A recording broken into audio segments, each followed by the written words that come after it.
Ang mabuting balita ng Panginoon.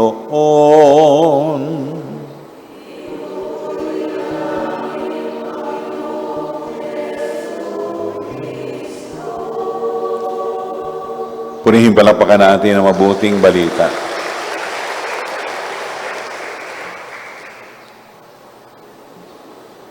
Ngayon na ating pinagdiriwang dakilang kapistahan ng pag-aakyat kay Santa Maria sa langit. Pansinin niyo yung ginamit na salita, pag-aakyat. Iniakyat siya sa kalangitan, katawan at kaluluwa.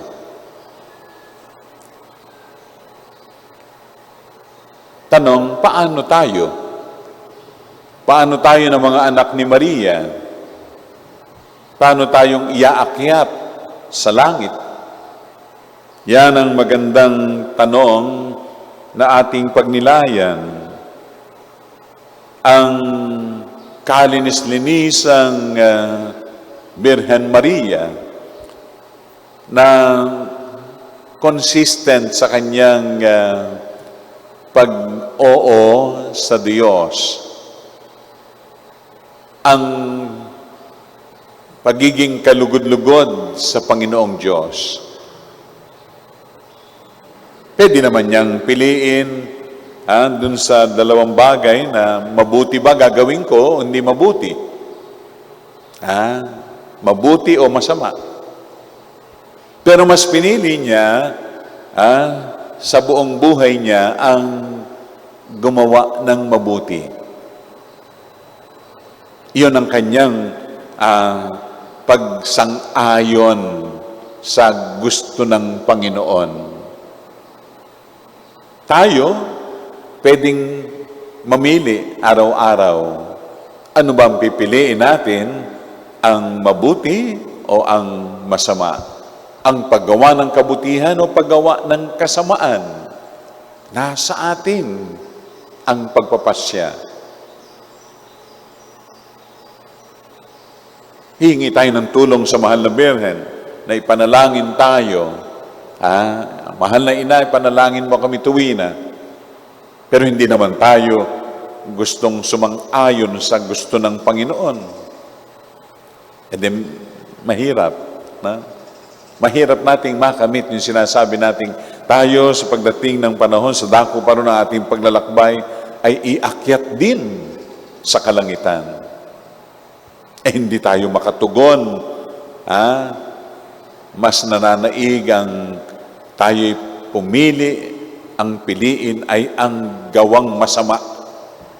Di ba?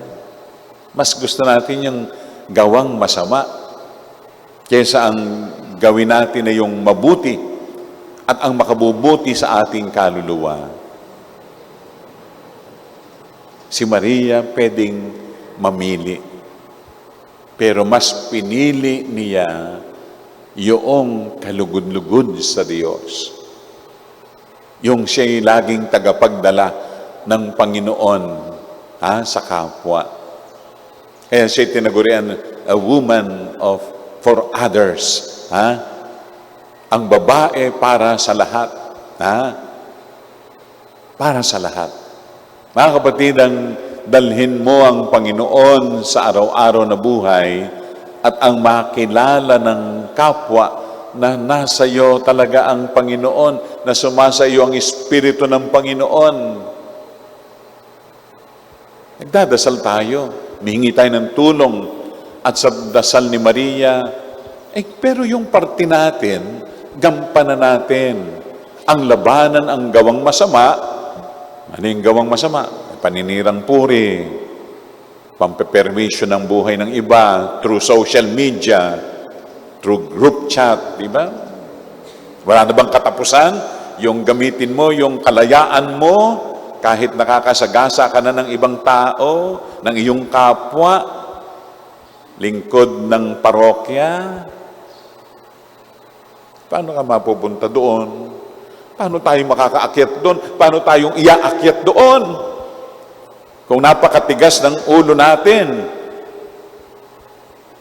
umiiral yung ating kayabangan madalas kaysa hindi yung pagmamalaki, mas magaling ako kaysa sa iba, kaysa sa kanila. Excuse me. Tingnan natin ang ating mga sarili. Tayo ng mga deboto ng mahal na Birhen Maria. Tayo ng mga anak ni Maria. Wala sa atin yung kababaan loob. Wala sa atin yung pagtitimpi. Basta't mag-click lang, click. Galing kasi nyo Galing nyo mag-click. Kakiklik nyo, nakasagasa ka na, nakasakit ka na. So ito yung tingnan natin sa ating sarili. Yan mga simpleng mga katanungan lang po, mga kapatid ko at magulang. Ngayon na tayo nagpaparangal sa ating mahal na ina, ngayon ay pinagdiriwan natin ang dakilang kapistahan ng pag-aakyat kay Maria sa kalangitan, katawan at kaluluwa. Mga kapatid, tingnan natin ang ating mga sarili. Di ba tayo titino? Di ba tayo bubuti kaysa dati? Yun ang sikapin natin. Yung kahapon, hindi ka naging mabuti, mas sikapin mo ngayon. At bukas pa, mas sikapin pa natin. Makikita nyo, tayo rin yung pinangakuan, tayong lahat naman pinangakuan na isasama doon sa taas. Nasa iyo ang pagpapasya. Nasa pagtugon natin sa paanyaya sa atin araw-araw nang hanggang maabot natin ang rurok ng kabanalan katulad ni Inang Maria. Inang Maria, panalangin mo kami na yung mga anak sa mga sandali na kami ay madalas ay mabulid sa tukso at magkasala. Panalangin mo kami. Amen.